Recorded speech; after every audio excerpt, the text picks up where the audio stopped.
എൻ്റെ നാമത്തിൽ എൻ്റെ സ്നേഹവന്ദനം. കഴിഞ്ഞ എപ്പിസോഡ് എല്ലാവർക്കും അനുഗ്രഹവും വിടുതലുമായിരുന്നു എന്ന് അറിയുവാൻ സാധിച്ചതിൽ ദൈവത്തിന് സ്തോത്രം. ഇനി ഞാൻ നിങ്ങളോട് സംസാരിക്കുവാൻ ഇഷ്ടപ്പെടുന്ന വിഷയം പുതിയ സൃഷ്ടി. രണ്ട് കോരിന്ത്യർ 5-17 ഒരുത്തൻ ക്രിസ്തുവിലായാൽ അവൻ പുതിയ സൃഷ്ടിയാകുന്നു, പഴയത് കഴിഞ്ഞുപോയി, ഇതാ അത് പുതുതായി തീർന്നിരിക്കുന്നു. Praise the Lord.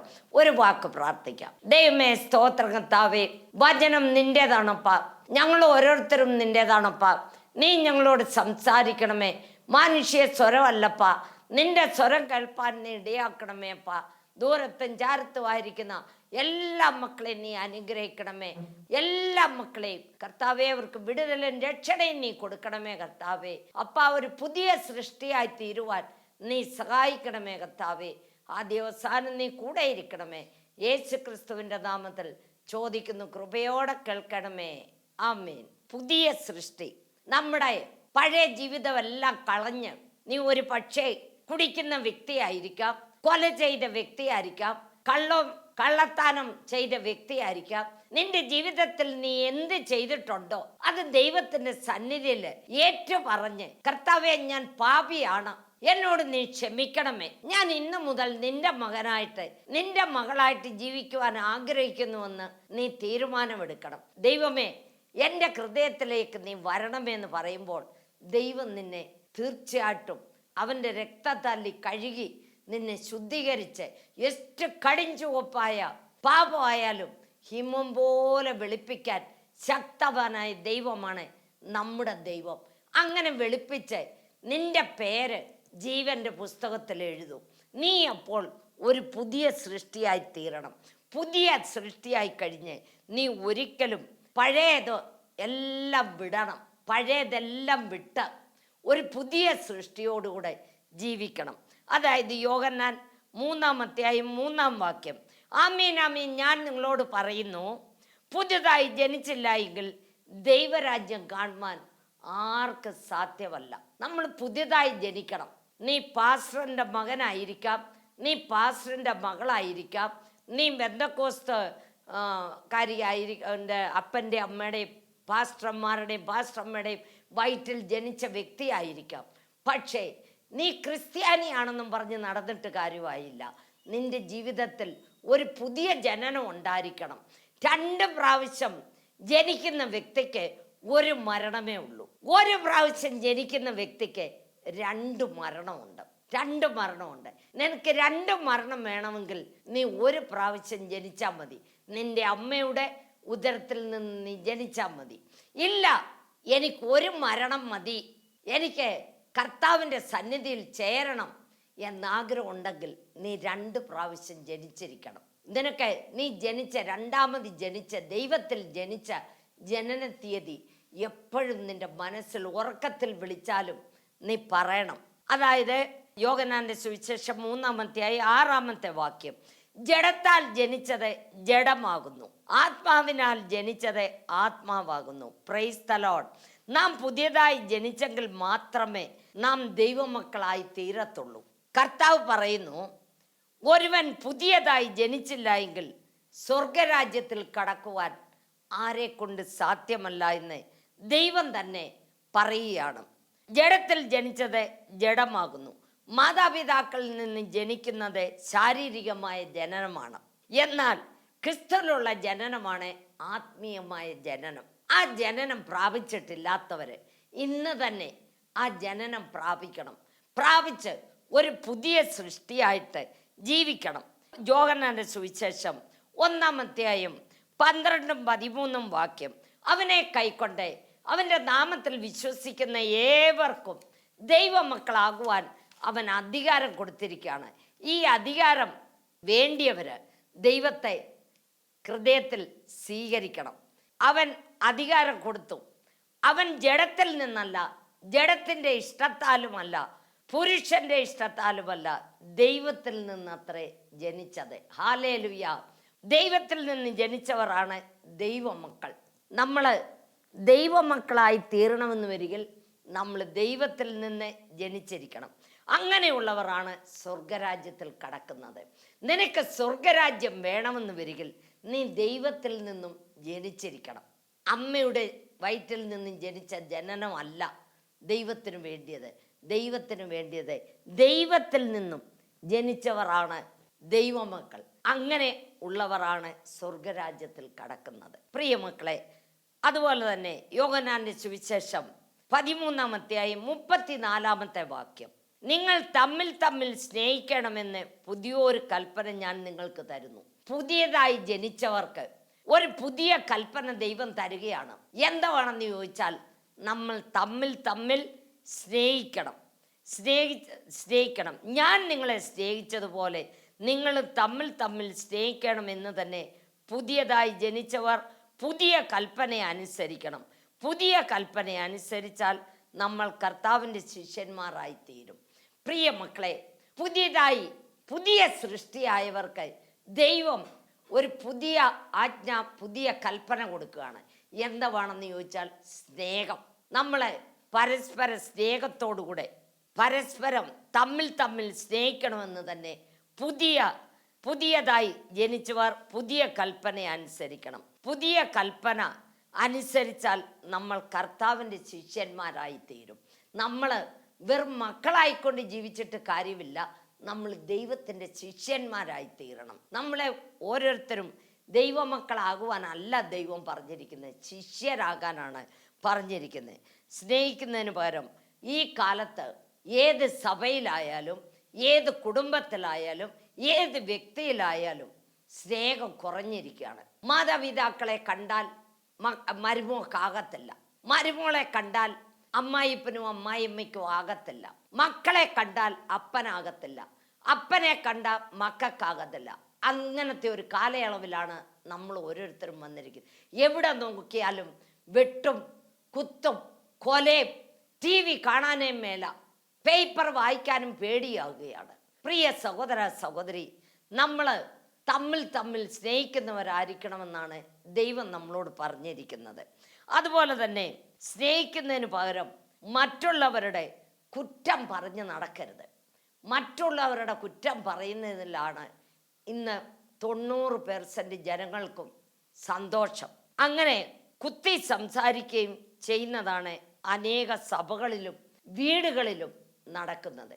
കുത്തി സംസാരിക്കരുത്. അതുപോലെ തന്നെ ആരുടെയും കുറ്റം പറയരുത്. നിന്റെ കണ്ണിൽ കോലിരിക്കെ മറ്റുള്ളവരുടെ കണ്ണിലെ കരടെടുക്കാനായിട്ട് പോകരുത്. നമ്മുടെ ജീവിതത്തിൽ നമ്മളെപ്പോഴും നമ്മുടെ കുറ്റം തീർന്നിട്ടേ നമ്മൾ മറ്റുള്ളവരുടെ കുറ്റം പറയാൻ പോകാവൂ. നമ്മളെ എപ്പോഴും അന്യോന്യം സ്നേഹിക്കുന്നവരായിരിക്കണം. സ്നേഹമാണ് ഈ ബൈബിളിലെ ഏറ്റവും വലിയ പ്രധാനമായിട്ടുള്ളത്. എന്തെല്ലാം നിന്റെ ജീവിതത്തിൽ ഉണ്ടെങ്കിലും നിനക്ക് സ്നേഹമില്ല എങ്കിൽ ഒന്നുമില്ല. നമ്മൾ സ്നേഹമുള്ളവരായിരിക്കണം. എല്ലാവരോടും പരസ്പര സ്നേഹത്തോടെ സമാധാനത്തോടെ നമ്മൾ ജീവിക്കുന്നവരായിരിക്കണം. അതുപോലെ തന്നെ ഒരു വാക്യം കൂടെ നമുക്ക് നോക്കാം. യെശയ്യാവ് 61-ന്റെ 10-ാമത്തെ വാക്യം, രക്ഷയുടെ വസ്ത്രം. അതായത് പുതിയതായി സൃഷ്ടിയായവർക്ക് രക്ഷയുടെ വസ്ത്രം വേണം. ഞാൻ യഹോവയിൽ ഏറ്റവും ആനന്ദിക്കും, എൻ്റെ ഉള്ളം എൻ്റെ ദൈവത്തിൽ ഘോഷിച്ചുല്ലസിക്കും. മണവാളൻ തലപ്പാവ് അണിയുന്നത് പോലെയും മണവാട്ടി ആഭരണങ്ങളാൽ തന്നെത്താൻ അലങ്കരിക്കുന്നത് പോലെയും അവൻ എന്നെ രക്ഷാവസ്ത്രം ധരിപ്പിച്ചു, നീതി എന്ന അങ്കി ഉടുപ്പിച്ചിരിക്കുന്നു. പ്രൈസ് ദി ലോർഡ്, ഹല്ലേലൂയ, സ്തോത്രം. പുതിയതായി ജനിച്ചവർക്ക് പുതിയ രക്ഷാവസ്ത്രം ധരിക്കണം. പുതിയതായി ജനിച്ചവര്, നമ്മൾ പുതിയതായി ജനിച്ചു കഴിയുമ്പോൾ നമുക്ക് ഓരോരുത്തർക്കും ദൈവം രക്ഷയുടെ വസ്ത്രം തരും. ആ രക്ഷയുടെ വസ്ത്രം കറ, ചുളുക്കം, മാലിന്യം ഒന്നും ആകരുത്.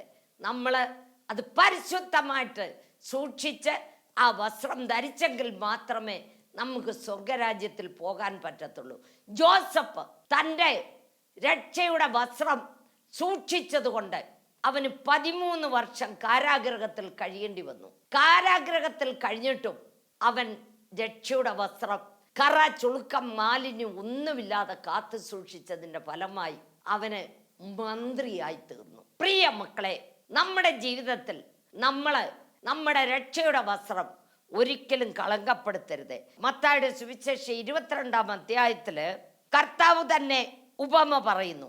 ഒരു രാജാവ് കല്യാണത്തിന് വഴിയിലും വീതിയിലും കാണുന്നവരെ ഒക്കെയും എല്ലാവരെയും വിളിച്ചു വരുത്തി പന്തിയിലിരുത്തി എല്ലാവർക്കും രക്ഷയുടെ വസ്ത്രം കൊടുത്തു. രാജാവ് എല്ലാവരെയും കാണാനായിട്ട് ഇങ്ങനെ ലൈനായിട്ട് വന്ന സമയത്ത് ഒരാൾ മാത്രം രക്ഷയുടെ വസ്ത്രമില്ലാതെ ഇരിക്കുന്നു. നീ എങ്ങനെ അകത്ത് വന്നു എന്ന് ചോദിച്ചു. അവന് വാക്ക് മുട്ടിപ്പോയി.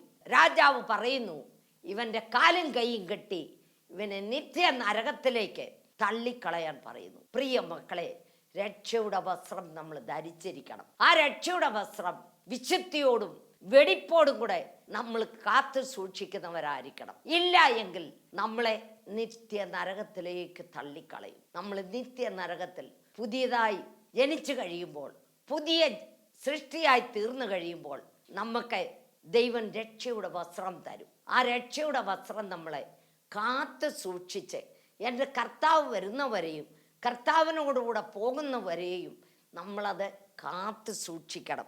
കാത്തു സൂക്ഷിച്ചില്ല എങ്കിൽ നമ്മുടെ ജീവിതത്തിൽ നമുക്ക് യാവ സന്തോഷമോ സമാധാനമോ കിട്ടത്തില്ല. നമ്മളെവിടെ ചെന്ന് വീഴും? നിത്യ നരകത്തിൽ ചെന്ന് വീഴും. രക്ഷയുടെ വസ്ത്രം ധരിക്കാതെ നമുക്ക് സ്വർഗരാജ്യത്തിൽ കടക്കാൻ പറ്റത്തില്ല. നീ വാക്യമെല്ലാം പഠിച്ച് നീ ബൈബിളും എടുത്ത് ചർച്ചിൽ പോകുന്ന വ്യക്തി ആയിരിക്കാം. നീ ചർച്ച് കെട്ടാൻ ഇഷ്ടം പോലെ രൂപ കൊടുത്ത വ്യക്തിയായിരിക്കാം. നീന് കൺവെൻഷൻ നടത്താൻ രൂപ കൊടുത്ത വ്യക്തിയായിരിക്കാം. ഒരു പ്രയോജനവുമില്ല. നിന്റെ രക്ഷയുടെ വസ്ത്രം നീ ധരിച്ചിരിക്കണം. ആ ധരിച്ചെങ്കിൽ മാത്രമേ സ്വർഗരാജ്യത്തിൽ കടക്കാൻ പറ്റത്തുള്ളൂ. പ്രിയ സഹോദര, അതുപോലെ തന്നെ സങ്കീർത്തനം 40:3 വാക്യം, അവനെൻ്റെ വായിൽ പുതിയൊരു പാട്ട് തന്നു, നമ്മുടെ ദൈവത്തിന് സ്തുതി തന്നെ. Praise the Lord, hallelujah. പുതിയ സൃഷ്ടിയായി ജീവിച്ചു കഴിയുമ്പോൾ ദൈവം നമ്മുടെ വായിൽ പുതിയൊരു പാട്ട് തരും. ആ പാട്ട് ദൈവത്തിന് സ്തുതി, ഹല്ലേലൂയ, സ്തോത്രം, പ്രൈസ് ദി ലോർഡ്. ദൈവത്തിൻ്റെ സ്തുതി അതാണ്. അത് നമ്മുടെ വായിൽ എപ്പോഴും വരണമെന്ന് വരിൽ നമ്മളുടെ തലയിൽ എന്ത് വീണിരിക്കണം? അഭിഷേക തൈലം വീണിരിക്കണം. ആ അഭിഷേക തൈലം നമ്മുടെ മേലെ വീണ് അതിൻ്റെ ശക്തിയിലാണ് നമ്മൾ ദൈവത്തെ സ്തുതിക്കുകയും ആരാധിക്കുകയും ചെയ്യുന്നത്. പുതിയ സൃഷ്ടിയായി ജീവിച്ചു കഴിയുമ്പോൾ നമ്മുടെ വായിൽ ദൈവം എന്ത് തരും? പുതിയ പാട്ട് തരും. ആ പാട്ടാണ് സ്തുതിയും സ്തോത്രവും. പ്രിയ സഹോദര സഹോദരി, നമ്മളെ എപ്പോഴും നമ്മുടെ വായിൽ സ്തുതിയും സ്തോത്രവും വരണമെന്ന് വരിൽ നമ്മളെല്ലാം ആര് വസിക്കണം? പരിശുദ്ധാത്മാവ് വസിക്കണം. പരിശുദ്ധാത്മാവ് വസിച്ചെങ്കിൽ മാത്രമേ നമ്മുടെ വായിൽ എപ്പോഴും സ്തുതിയും സ്തോത്രവും ഉണ്ടാകത്തുള്ളൂ. ഇല്ല എങ്കിൽ കെട്ട വാക്കുകൾ, ചീത്ത, തെറി, അതുപോലെ തന്നെ കള്ളം, സുള്ള, എന്ത് വേണമെങ്കിലും ദൈവത്തിന് വിരുദ്ധമായിട്ട് നമ്മുടെ വായിൽ നിന്നും വരും. ഒടുവിൽ നിന്റെ ഗതി നിത്യ നരകമേ. നമ്മൾ ഒരിക്കലും ആ നരകത്തിൽ വീഴാതിരിക്കാൻ നോക്കുക. ലൂസിഫറും സംഘാടികരും ഓടി നടക്കുകയാണ്. ആരെ വലിച്ചോണ്ട് പോകണം? ഞാൻ ഒറ്റയ്ക്ക് പോകാൻ പാടില്ല, എല്ലാവരെയും കൂട്ടിക്കൊണ്ട് പോകണമെന്നുള്ള ഇതിൽ അവർ ഓടി നടക്കുകയാണ്. അവരെ ജയിക്കണം. നമ്മളെ ജയിക്കണമെന്ന് വരിൽ നമ്മളിൽ ആര് വസിക്കണം? പരിശുദ്ധാത്മാവ് വസിക്കണം. നമ്മൾ പുതിയ സൃഷ്ടിയായിട്ടിരിക്കണം. നമ്മളെ രക്ഷയുടെ വസ്ത്രം ധരിച്ചവരായിരിക്കണം. രക്ഷയുടെ വസ്ത്രമില്ലാതെ നമുക്ക് സ്വർഗരാജ്യത്തിൽ കടക്കാൻ പറ്റത്തില്ല. അതുപോലെ തന്നെ എബ്രായർ 10:19 വാക്യം, പുതിയ വഴി, പുതിയതായി സൃഷ്ടിച്ചവർക്ക് പുതിയ വഴി ദൈവം കൊടുക്കും. പുതിയ വഴി. എബ്രായർ 10:19. അതുകൊണ്ട് സഹോദരന്മാരെ, യേശു തൻ്റെ ദേഹമെന്ന തിരശീലയിൽ കൂടി നമുക്ക് പ്രതിഷ്ഠിച്ച ജീവനുള്ള പുതുവഴിയായി കർത്താവ് തൻ്റെ ശരീരത്തെ നമുക്ക് വേണ്ടി സമർപ്പിച്ചത് മൂലം നമുക്ക് വേണ്ടി ജീവനുള്ള പുതിയ വഴിയെ ദൈവം തുറന്നു. Praise the Lord. ശരീരം, കർത്താവിൻ്റെ ശരീരം നമുക്ക് വേണ്ടി സമർപ്പിച്ചു. പ്രിയ മക്കളെ, 1 കടിമേ 39 അടി യേശു ക്രിസ്തുവിൻ്റെ ശരീരത്തിൽ നമ്മുടെ നിലം ഉഴുതുന്നത് പോലെ, ട്രാക്ടർ കൊണ്ട് നിലം ഉഴുതുന്ന പോലെ കർത്താവിൻ്റെ ശരീരം എല്ലാം വലിച്ചു കീറി ഉഴുതും മറിച്ചു. പ്രിയ സഹോദര, ആർക്ക് വേണ്ടിയാണ്? എനിക്ക് വേണ്ടിയാണ്. നമുക്ക് ഓരോരുത്തർക്കും വേണ്ടിയാണ്. നിങ്ങളത് മറന്നു പോകല്ലേ. ദൈവം ക്രൂശിന്മേൽ ഒരു തൊട്ട് രക്തമില്ലാതെ നമുക്ക് വേണ്ടി ഒഴുക്കി.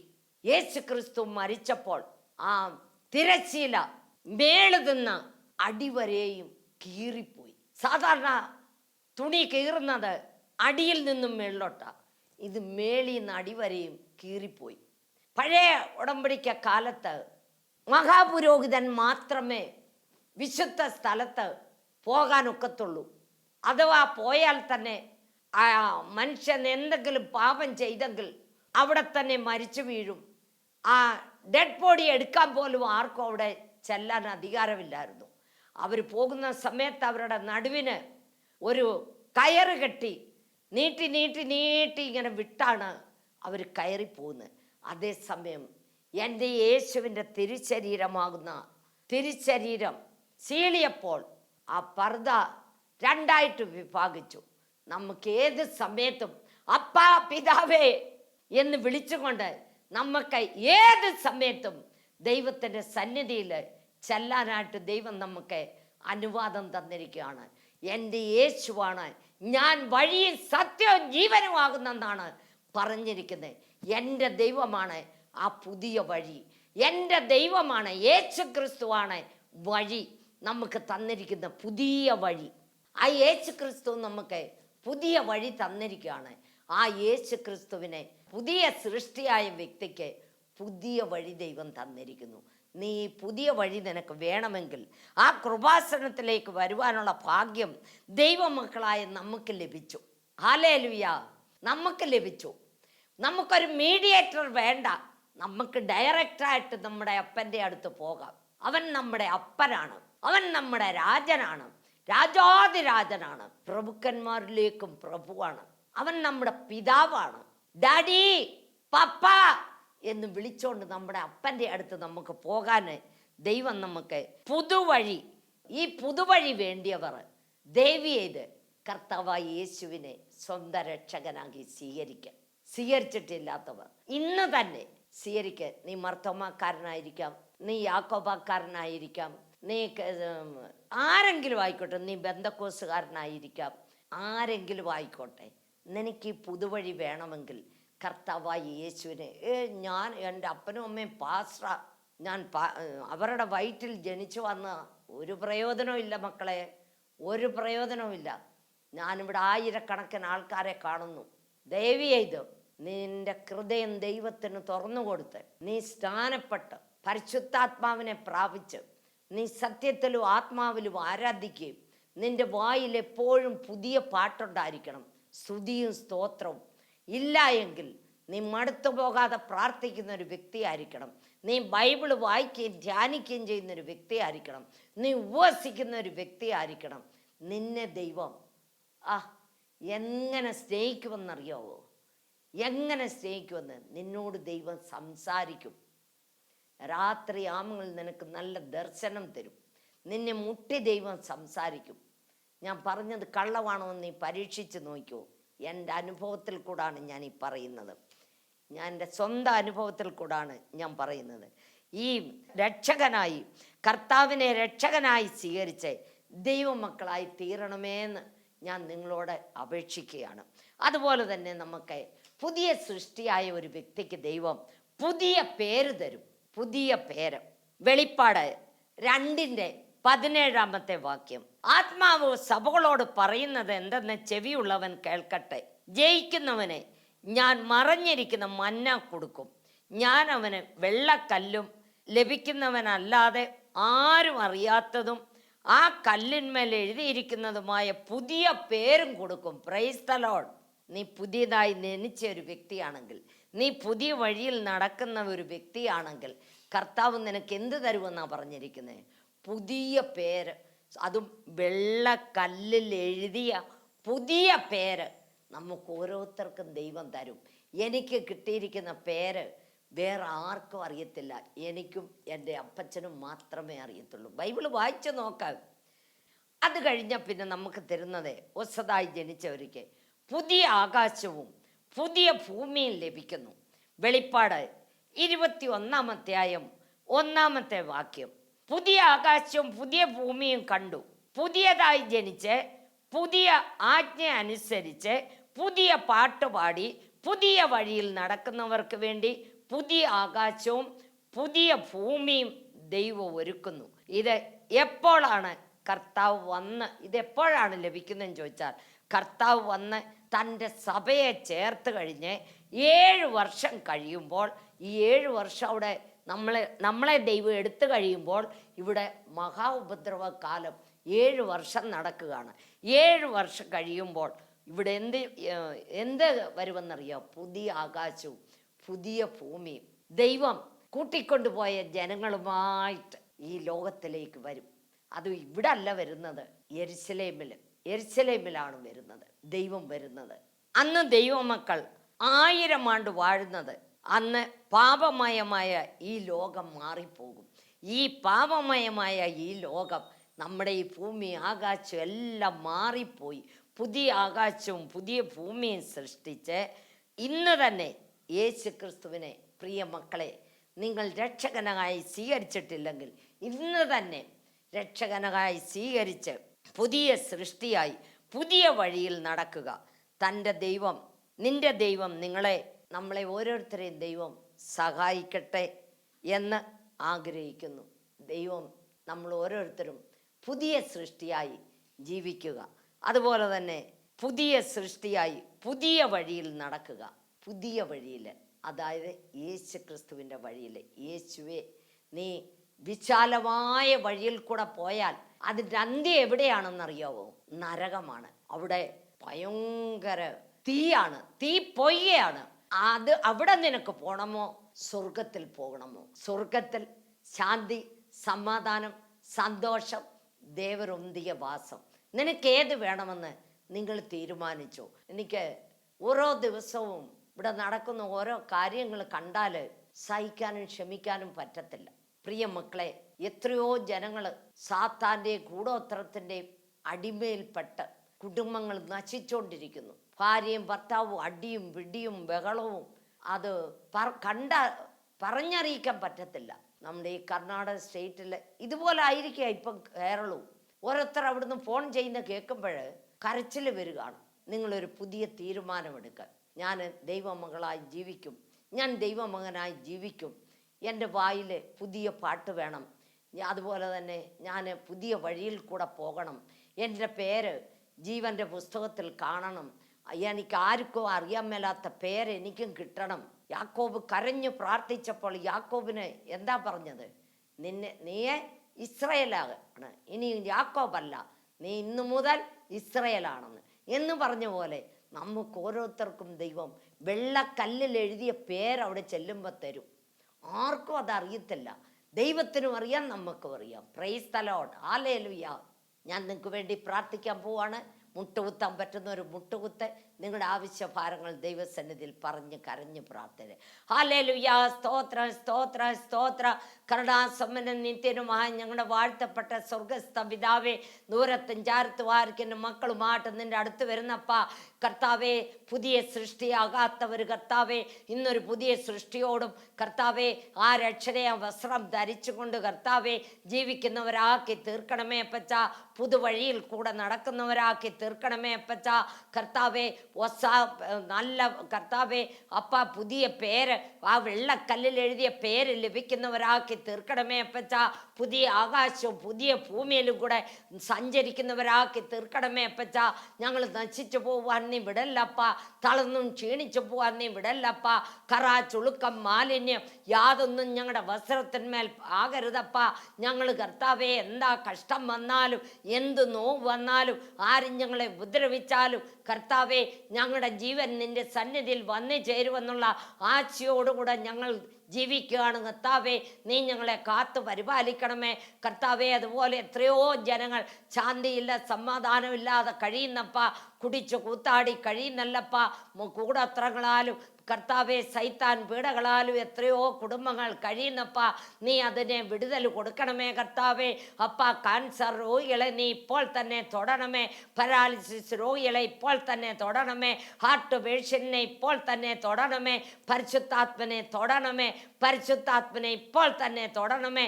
അവർക്ക് വിടുതൽ കൊടുക്കണമേ കർത്താവെ. വയറ്റുവേദന, കാലുവേദന, പുറത്ത് വേദന, അങ്ങനെ എല്ലാ വേദനകളെയും കർത്താവെ നീ ഇപ്പോൾ തന്നെ മാറ്റണമേ. നീ കർത്താവെ രോഗികളെ സൗഖ്യമാക്കുവാൻ ഞങ്ങളോട് പറഞ്ഞിരിക്കുന്നല്ലപ്പ. ഭൂതങ്ങളെ വെടിവെക്കുവാൻ നീ പറഞ്ഞിരിക്കുന്നല്ലപ്പ. കർത്താവെ നോവുകളെ അവിടുന്ന് മാറ്റുവാൻ നീ പറഞ്ഞിരിക്കുന്നല്ലപ്പ. നിന്റെ കർത്താവെ അപ്പ ദൈവമേ വാക്കിന്മേലെ നിന്ന് ഞങ്ങൾ പ്രവർത്തിക്കുകയാണ് കർത്താവെ. അപ്പ നീ പറഞ്ഞിട്ടാണപ്പ ഞാനോ കുറയണം നീയോ വളരണപ്പ. നീ ഇപ്പോൾ തന്നെ പരിശുദ്ധാത്മനെ നീ തൊടണമേ. ഈ നിമിഷമേ നീ തൊടണമേ. ഈ നിമിഷമേ നീ തൊടണമേ. എല്ലാ പാസ്റ്റർമാരെ, എല്ലാ ഇവാഞ്ചലിസ്റ്റുകളെ, എല്ലാ അച്ഛന്മാരെ നീ അനുഗ്രഹിക്കണമേ. സുവിശേഷം 5 വൻകരയിലും എത്തിച്ചേരുവാൻ നീ സഹായിക്കണമേ. അപ്പച്ചാ ക്രിസ്ത വിരോധികളുടെ ഹൃദയത്തോട് നീ ഇടപെടണമേപ്പാ. നീ കൈവിടല്ലപ്പാ.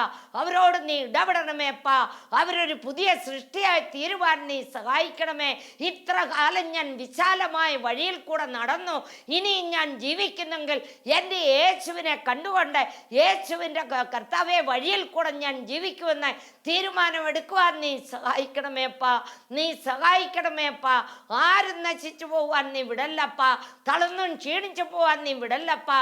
നീ വരാൻ താമസിക്കുന്ന കർത്താവെ എല്ലാവരും സുവിശേഷം അറിയണമെന്നുള്ള ആഗ്രഹത്തോടെയാണല്ലപ്പാ. എല്ലാവരും അറിയുവാൻ നീ സഹായിക്കണമേ. പരിശുദ്ധാത്മനെ നീ പ്രവർത്തിക്കണമേ. പരിശുദ്ധാത്മനെ ഇപ്പോൾ തന്നെ നീ തൊടണമേ. വീട് പണി പൂർത്തിയാകാത്തവരുടെ വീട് പണി പൂർത്തിയാക്കി കൊടുക്കണമേ. കല്യാണം നടക്കാത്ത മക്കളുടെ കല്യാണം നടത്തി കൊടുക്കണമേ കർത്താവേ. അപ്പച്ചാ നിനക്ക് സ്തോത്രം കർത്താവേ. എത്രയോ ജനങ്ങൾ കർത്താവേ ശാന്തിയില്ല, സമാധാനമില്ല, സന്തോഷമില്ലാതെ കഴിയുന്നപ്പാ. അവരുടെ മധ്യത്തിൽ നീ പ്രവർത്തിക്കണമേപ്പാ. പരിശുദ്ധാത്മനെ നീ അവരെ തൊടണമേപ്പാ. അവരുടെ ആവശ്യ ഭാരങ്ങൾ അറിഞ്ഞ് പ്രവർത്തിക്കണമേ. കടഭാരങ്ങളെല്ലാം നീ മാറ്റിക്കൊടുക്കണമേ. എൻ്റെ ദൈവമോ തൻ്റെ ബുദ്ധിമുട്ടുകളൊക്കെയും മഹത്വത്തോടെ തൻ്റെ ധനത്തിനൊത്തവണ്ണം കർത്താവായ യേശു ക്രിസ്തു മുഖാന്തരം പൂർണ്ണമായും തീർത്തു തരാമെന്ന് പറഞ്ഞിരിക്കുന്നല്ലപ്പ. നീ തീർത്തു കൊടുക്കണമേ. നീ തീർത്തു കൊടുക്കണമേ കർത്താവേ. കൈവിടല്ലപ്പ. ആദ്യവസാനം നീ കൂടെ ഇരിക്കണമേ കർത്താവേ. യേശു ക്രിസ്തുവിൻ്റെ നാമത്തിൽ ചോദിക്കുന്നു, കൃപയോടെ കേൾക്കണമേ. ആമേൻ. ഇന്ന് ഇവിടെ നടന്നൊരു സംഭവം ഞാൻ പറയാൻ ആഗ്രഹിക്കുന്നു. എനിക്ക് കൂർഗ് അവിടുന്ന് ഒരു ഫോൺ വന്നു. ഇന്ന് 5 മണിയായപ്പോൾ കൂർഗ് എന്ന് പറഞ്ഞ സ്ഥലത്തു നിന്ന് ഫോൺ വന്നിട്ട് വാക്കറയിലാണ് ആ സ്ത്രീ നടക്കുന്നത്. 2 മുട്ടിനും വേദനയാണ്. എനിക്ക് നടക്കാൻ മേല. സിസ്റ്റർ, നിങ്ങളുടെ തിങ്കളാഴ്ചത്തെ പ്രസംഗം ഞാൻ കേട്ടു, പ്രാർത്ഥനയും ഞാൻ കേട്ടു. ആ കൂടെ ഞാൻ പ്രാർത്ഥിച്ചപ്പോൾ എനിക്ക് സ്വല്പം കുറവുണ്ട്. എനിക്ക് വേണ്ടി ഒന്ന് പ്രാർത്ഥിക്കാമോ എന്ന് ചോദിച്ച് അവരെനിക്ക് ഫോൺ ചെയ്തു. ഞാൻ ഉടനെ പറഞ്ഞു, ഇച്ചിരി എണ്ണ എടുക്ക്, ഞാൻ പ്രാർത്ഥിക്കാം എന്ന് പറഞ്ഞ് എണ്ണ പ്രാർത്ഥിച്ചു കൊടുത്തിട്ട് പറഞ്ഞു, നിങ്ങളുടെ 2 മുട്ടയിലും പരട്ടാൻ പറഞ്ഞു. പരട്ടി കഴിഞ്ഞിട്ട് ഞാൻ അവരുടെ മുട്ടയിൽ നിങ്ങളുടെ കൈ പിടിക്കാൻ പറഞ്ഞു. ഞാൻ പ്രാർത്ഥിക്കാൻ തുടങ്ങി. ഞാൻ പ്രാർത്ഥിച്ചു കഴിഞ്ഞിട്ട് അവരോട് പറഞ്ഞു, നിങ്ങളുടെ വേദന പോയല്ലോ. അവരെല്ലാം ഞാൻ പറഞ്ഞു, നിങ്ങളൊന്ന് എഴുന്നേക്കാൻ പറഞ്ഞു. വാക്കറെ പിടിക്കാതെ എഴുന്നേക്കാൻ പറഞ്ഞു. അവരെഴുന്നേറ്റു. ഉടനെ ഞാൻ പറഞ്ഞു നടക്കാൻ പറഞ്ഞു. നടക്കുന്നവർ. ഞാൻ ചോദിച്ചു, നിങ്ങൾക്ക് വേദനയുണ്ടോ എന്ന് ചോദിച്ചു. യോ സിസ്റ്ററെ, എനിക്ക് വേദനയില്ലെന്ന് പറഞ്ഞു. നമ്മുടെ ദൈവം ആരാണ്? ജീവിക്കുന്ന ദൈവമാണ് മക്കളെ. നമ്മൾ വിശ്വസിക്കണം. അവൾ വിശ്വസിച്ചുകൊണ്ട് ഫോൺ ചെയ്തു. ഞാൻ വിശ്വസിച്ചുകൊണ്ട് പ്രാർത്ഥിച്ചു. എൻ്റെ ദൈവം അവളെ തൊട്ടു. സമ്പൂർണ്ണ വിടുതൽ അവൾക്ക് കൊടുത്തു എന്നും പറഞ്ഞവൾ എനിക്ക് ഫോൺ ചെയ്യുന്നു.